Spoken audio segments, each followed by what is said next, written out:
Et David, c'est l'heure d'accueillir votre invité inattendu. Et aujourd'hui, nous recevons le psychiatre Docteur Labellevie. Bonjour. Bonjour à tous, docteur. bonjour. Je suis donc docteur en psychiatrie, spécialisée dans la recherche du bonheur, de la joie perpétuelle et du contentement quotidien. Ah, c'est bien ça, ouais, c'est bien. Oui, important. c'est très sympa Thomas, en effet. Et donc le livre La vie heureuse de David Fuenquinos m'a beaucoup parlé. Voilà, car comme dans le livre, je pratique moi-même pour mes patients le même genre de thérapie immersive et projectionniste dans des conditions extrêmes de merdisme existentiel. D'accord. Qu'est-ce que ça veut dire exactement? Eh bien, pour lutter contre le mal-être catatonique, on pratique le surdéchéancisme. Autrement dit, se mettre soi-même dans la panade afin de relativiser et voir la vie du bon côté. Voilà, et que le patient finisse par se dire « Ma vie, c'est de la merde, en effet, mais ça pourrait être bien pire. » D'accord. C'est pas bête. C'est pas bête, ouais. Et en pratique, ça donne quoi alors exactement? Alors, on a plusieurs stades, nous. Participer à son propre enterrement, comme dans votre livre David Fuenquinos, c'est le stade 4 de la décrépitude chez nous. Voilà, et nous, ça commence avec le stade 1. Tout simple.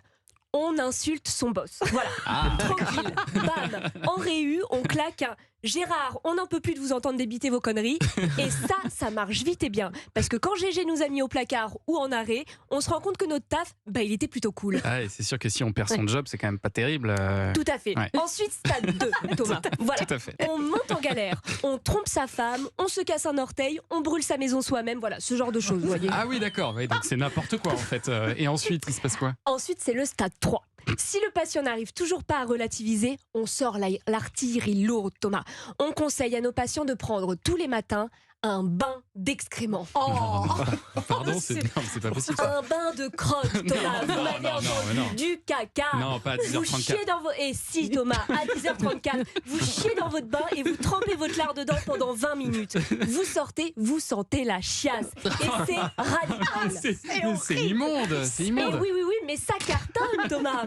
Parce qu'en général, très peu de gens arrivent au stade 4, voilà. Tu m'étonnes. Ah oui, Bah oui, Anissa, parce que mariner dans la fiente provoque un choc psychologique, voire une décompensation qui permet donc stress, anxiété, psychose, état maniaque, bouffée délirante, et ensuite on donne un antidépresseur 2 semaines, et là, le patient redescend direct et il n'a plus aucun problème avec sa vie. c'est oui, non, génial. enfin, c'est quand même Super. extrêmement violent, docteur, et ça peut pas au final empirer l'état du patient? Alors, je me le demande quand même, Thomas. Bonne question. Oui. C'est bien de s'interroger. Voilà, très bonne question, parce que j'ai lu récemment que la France était le 19e pays dans le classement des pays les plus heureux. Voilà. Ouais, c'est vraiment pas terrible. C'est pas top. Oui, et ça m'a fait remettre ma pratique en question. Voilà, j'ai moi-même relativisé. J'ai regardé l'état de la France, c'est pas Jojo, Thomas. Entre les samplons qui coûtent le prix du caviar, les t-shirts bleu marine et les punaises de lit, il n'y a pas de quoi être heureux. Non, j'ai beau lutter, Thomas, c'est la crise. Ouais. La déchéance est conjoncturelle. J'ai donc changé de courant de pensée que je m'applique à moi-même dès le mois prochain, le déménagisme chronique. Le quoi?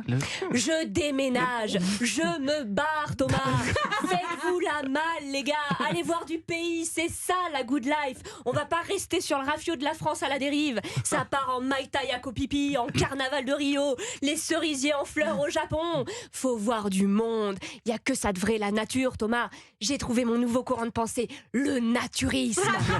Non, ça veut pas dire ça, docteur, le naturisme. C'est pas une pensée, le naturisme. Si. Allez, Thomas, c'est parti. Venez donc avec moi dans le naturisme. C'est ça la belle vie. Calmos, On va y docteur. réfléchir. Hein. Merci, vraiment. J'ai pas du tout envie. Mais en tout cas, merci, docteur Labellevie. Et merci, Philippe Pindeler, qu'on peut Bravo. applaudir. Merci. Il y a des psychiatres qui vont pas bien quand même. Ah, Bon, du coup, allez, voilà. on va se remonter le moral, nous, sur Europe 1 avec le 3.